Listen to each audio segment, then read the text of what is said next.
Oh man, Nigel, doing some project management on these projects. What's going on? Well, I just got this invoice for a shipping cost on some parts that we ordered that I wasn't anticipating. So I was quite happy about that. Yeah, shipping is so frustrating, and it's hard to estimate ahead of time. It's hard to predict. Yeah. You get charged like a month later sometimes. You can't remember sometimes. It's the worst. And then sometimes another month later you get another like tariff or something invoice, and man, it's the worst.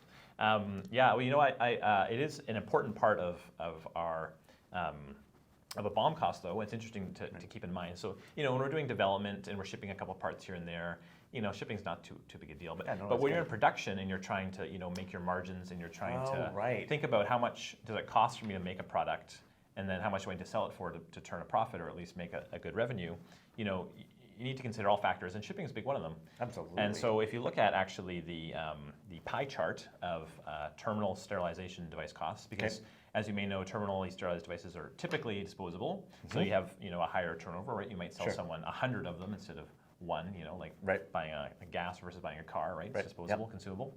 Razor blade model, that sort of thing. Yeah, and so it's important to consider. So when you're considering it, the obvious ones are, so the question is, how much does it cost to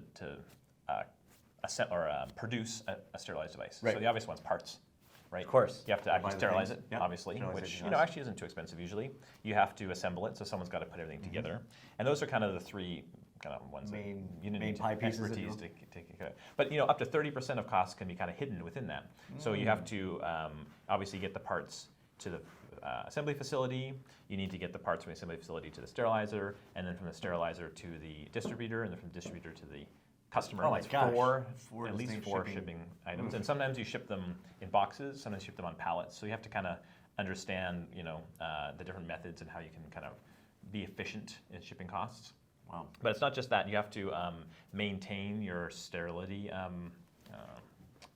validation, if you will. Wow. So you have to do quarterly checks of sterility, which will eventually you can do less of, but to start, usually it's about quarterly. Wow, that's Yeah, it just adds up. You have to make sure your clean room stays clean, so your certified clean room, you have to do kind of tests on that constantly.